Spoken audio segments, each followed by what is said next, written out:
Hey, do you like not being naked? Well, then may I recommend shirts from Into the AM, fine purveyors of graphic tees and elevated menswear with whom I have a partnership. So when you shop at Into the AM using the link in the description, or if you use code Grouchy when you check out, you'll not only save 10% off your order, you'll also help support this channel and support a company that uses real artists, not AI prompts, for their art. And that's a good thing. Now let's get into it.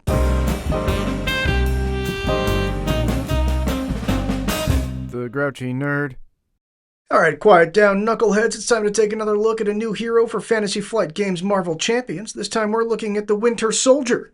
James Buchanan Bucky Barnes was born all the way back in 1925. By age 10, he was an orphan and had been separated from his sister Rebecca because Marvel writers are allergic to happy childhoods. He joined the military sometime around 1940, where he met Steve Rogers, already fighting as Captain America. Bucky became partner and sidekick to Captain America, complete with his own costume. However, he was also tapped to secretly carry out missions that might tarnish Captain America's image. In the spy world, they call that wet works.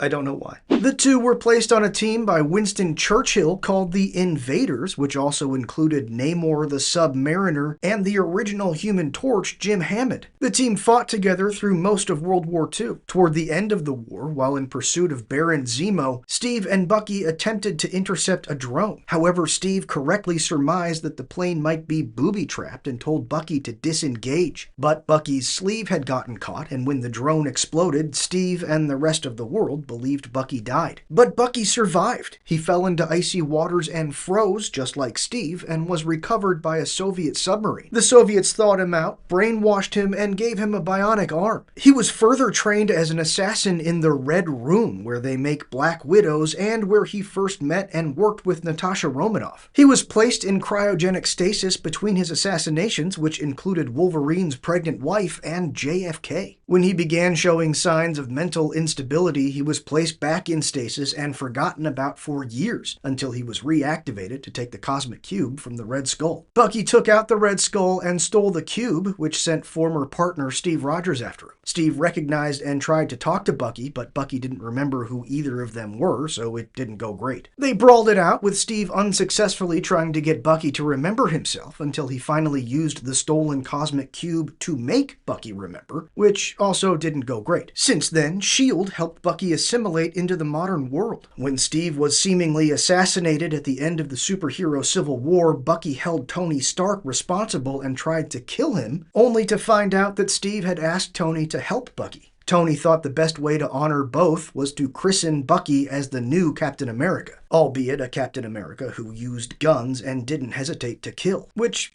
feels more accurate, but it wasn't a popular move among the rest of the Avengers. Steve recovered and took the mantle back, and Bucky reclaimed the name the Winter Soldier. He's been an Avenger and reformed the Invaders. He helped investigate the murder of Uatu the Watcher, and in doing so proved himself worthy to Nick Fury to take over as the Man on the Wall, a position Fury had secretly held for decades, using Kree-gathered intelligence to eliminate threats before they became threats. He had a wacky adventure through space and time, with Crossbones trying to kill him at every step across the multiverse, and eventually created and led a new team of Thunderbolts. Let's take a look. On his hero side is the Winter Soldier. He has 2s down the line in his stats, 5 cards in hand, and 11 hit points. He gets the Shield and Soldier traits and Lethal Protector. As a response, after you attack and defeat an enemy, remove 2 threat from a scheme. That's some fun action compression. You take out a minion, or you take the villain from stage 1 to 2, or 2 to 3, and you get some threat as a little bonus. I like that. On his alter ego side is Bucky Barnes. His recovery is 3, his hand size goes up the standard 1, and he keeps his traits. He also gets cybernetically enhanced. As an action, spend 1 resource of any kind to search your deck and discard pile for cybernetic arm and put it into play. Kind of feels like that should be a permanent upgrade.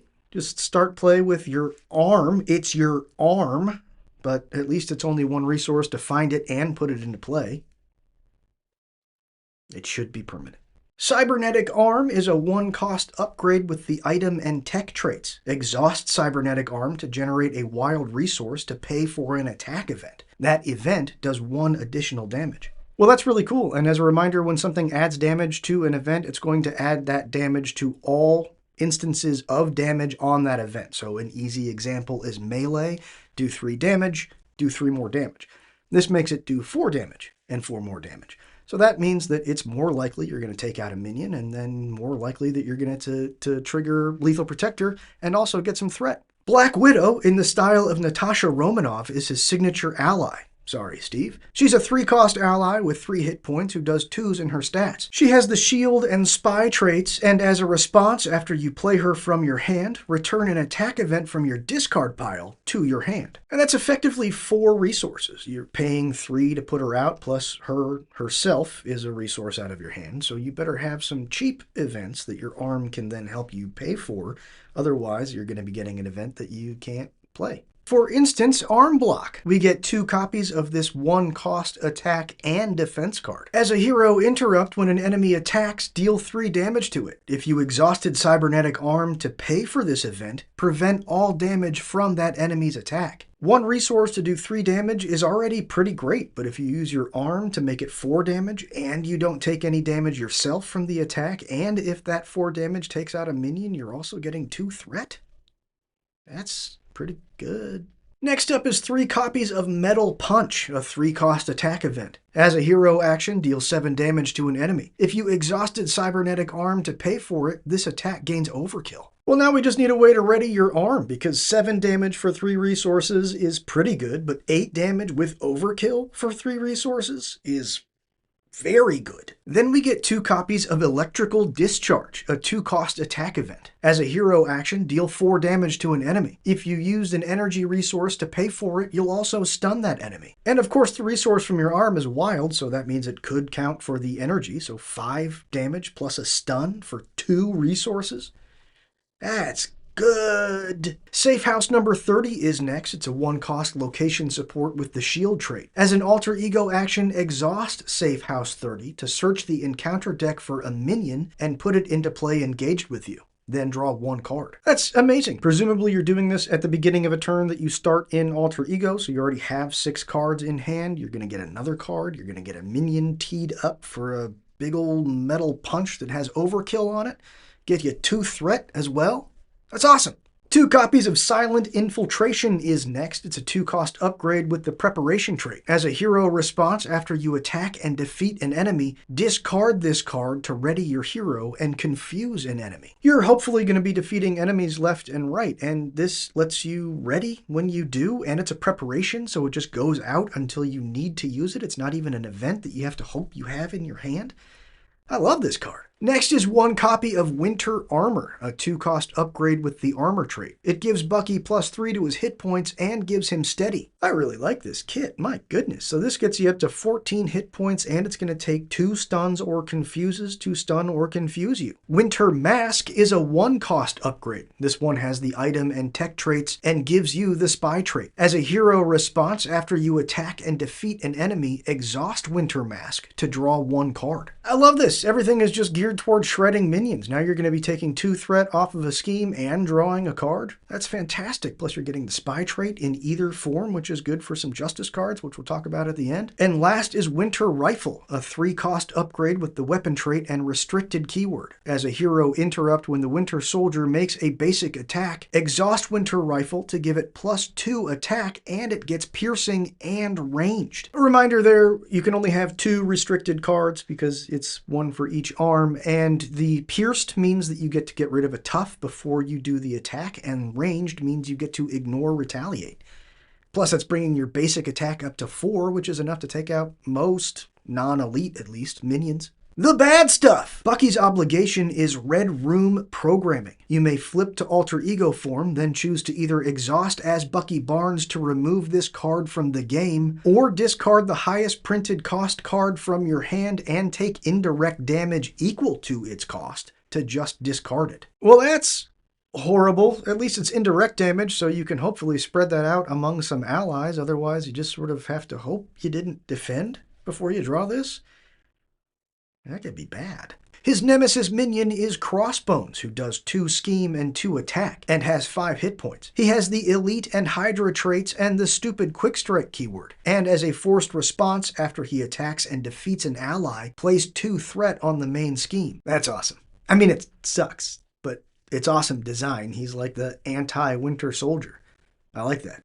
I hate him, but I like that. His side scheme is Hydra Hit Squad. It comes into play with 3 threat per identity and gives each Hydra minion +1 to their attack and +2 to their hit points. And when it's defeated, the identity who defeated it searches the encounter deck and discard pile for a Hydra minion and reveals it. Oh, no.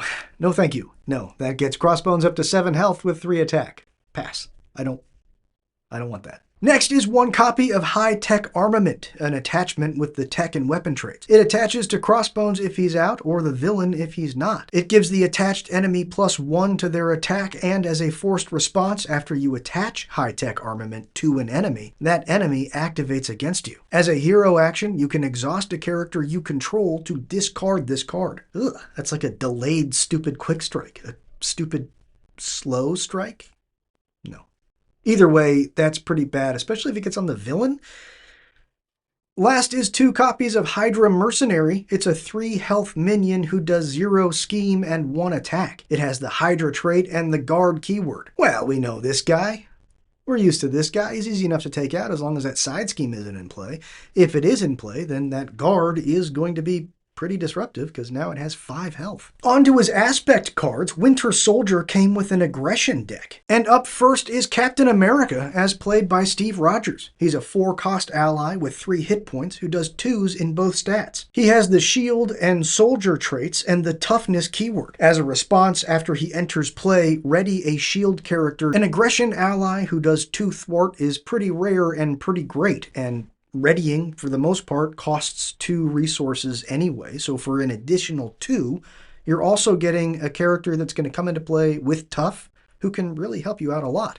This feels like an auto-include in any aggression shield deck. Next up is Deathlock in the style of Henry Hayes. He's a 3-cost ally with 3 hit points who does 1 attack and 2 thwart, but that thwart comes with 2 points of consequential damage. He has the shield and cyborg traits and a response. After Deathlock enters play, search your deck and discard pile for a copy of Shield Sidearm and attach it to him. Well, without the sidearm, he's a little underwhelming, although again, it is always great to have an aggression ally who can do 2 thwart. Even if you only get to use them twice, that's still pretty good. But let's go out of order to take a look at 3 copies of Shield Sidearm, a 1-cost upgrade with the weapon trait. Attached to a shield character at a max of 1 per character, and it gets 3 ammo counters. As an interrupt, when the attached character makes a basic attack, exhaust Shield Sidearm and remove 1 ammo counter to deal an additional damage to an enemy. Well, it doesn't blow my mind, but it's pretty good, and it is when you attack, not after you attack, so you could use that 1 point of damage to pop off a threat before you do your regular attack.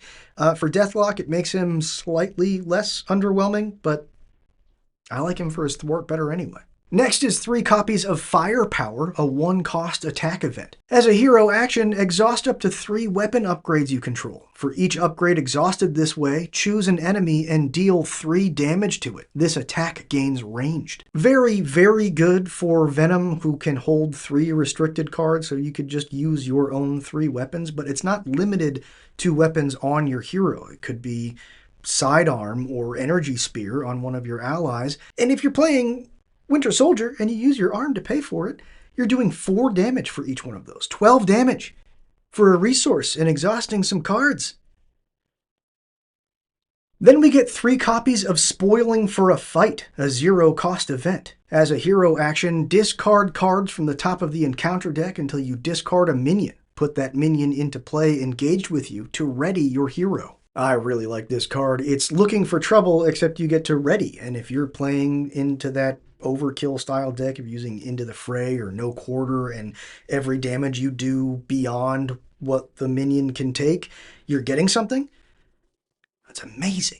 3 copies of Aggressive Stance is next. It's a 1-cost upgrade with the Preparation trait, and it has a max of 1 per identity. As a hero response, after you engage a minion, discard this card to search your deck for an attack event and add it to your hand. Well, that can set up some amazing combos. You play Spoiling for a Fight to give yourself a minion, then you use this to find Into the Fray, which you then use on the minion to kill the minion, heal yourself, and take some threat if you're playing as Bucky. Then we get just 1 copy of Bambino, a 3-cost weapon upgrade with the tech trait. It attaches to a shield character. If that character is an identity, this card gains restricted, and it has 3 ammo use counters. As an interrupt, when the attached character makes a basic attack, remove 1 counter to make that attack deal 3 additional damage and give it overkill. I really like that you can stick that on an ally. You can put it on somebody like Dum Dum Dugan and have him now swinging for 6.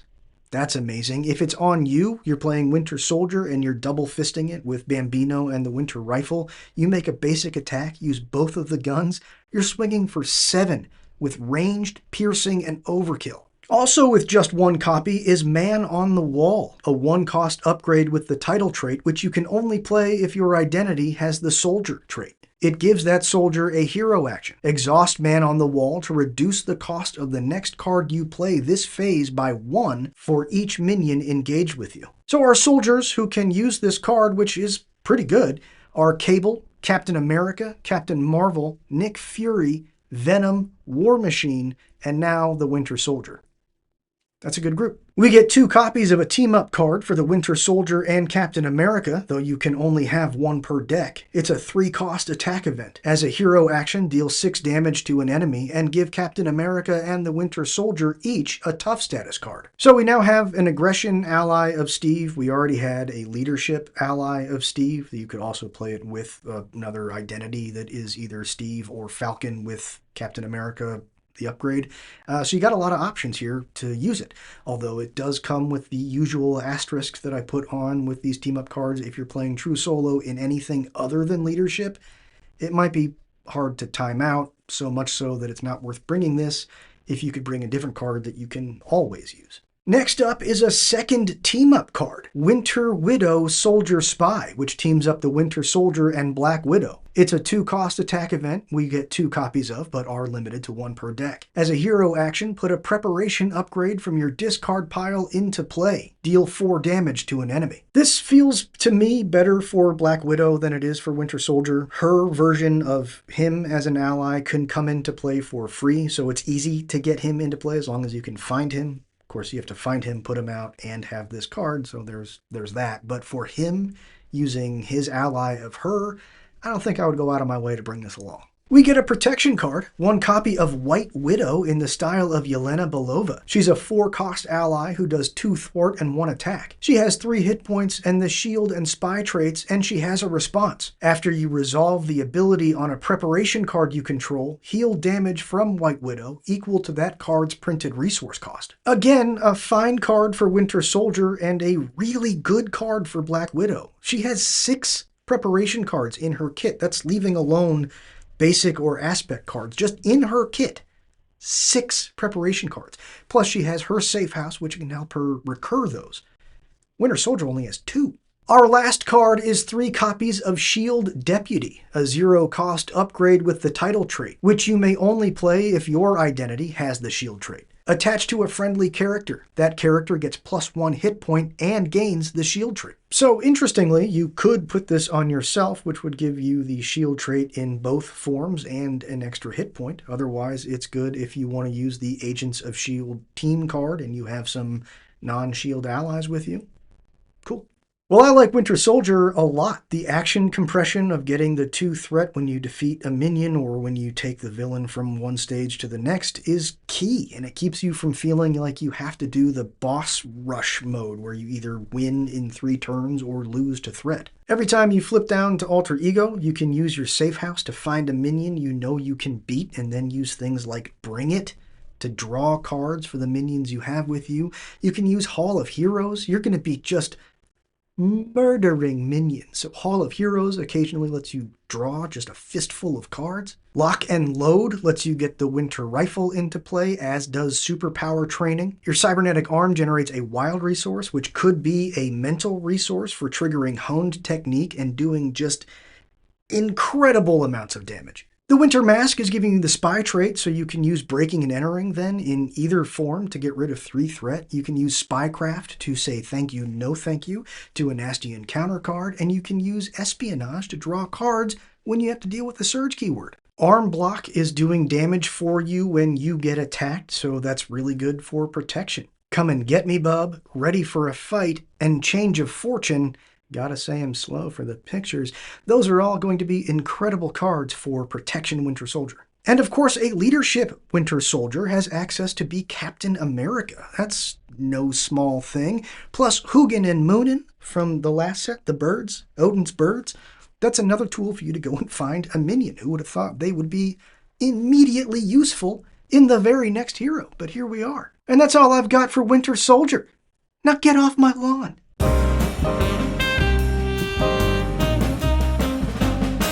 The Grouchy Nerd.